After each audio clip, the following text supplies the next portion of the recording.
It's no surprise that state lawmakers decide to extend their stay at the Capitol, still struggling to find consensus on rent stabilization laws and establishing an education tax break.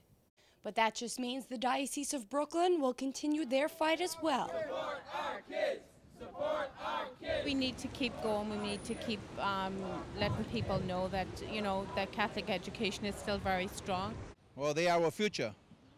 If we don't get this through, it's like we don't really have a future. With the future at stake, the diocese amped up efforts organizing rallies in front of Congress members' offices that are blocking the bill, which would allow scholarship funding for religious and private schools and additional funding for public school programs. Education goes everywhere, and to segregate or to separate us isn't fair, and people should have a choice. It's all the American dream.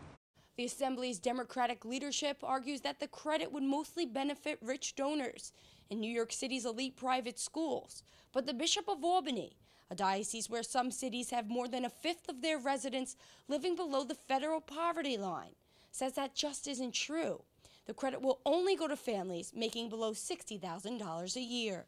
First of all, it's a little bit insulting to characterize Catholic schools as elite.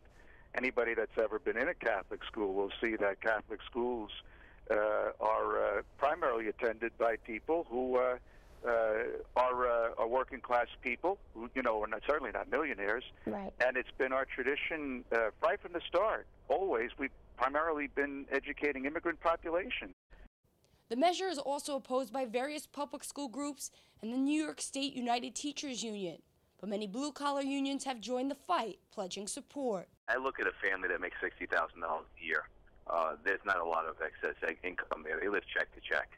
And for them to feel that important to use any extra money they have to send their child to any kind of parochial school, that person needs to be, we have to give that person a credit or a tax credit.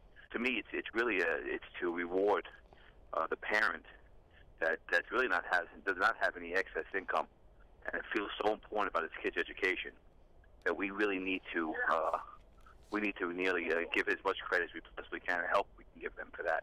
Both the Senate and Assembly have passed dozens of bills in recent days as part of the traditional end of the session flurry seen at the Capitol each June. As for the tax credit, supporters say they will keep holding on. I think we're getting closer, and so no, we shouldn't stop. If it doesn't work this time, we have to give it another go. Reporting for Currents, I'm Michelle Powers.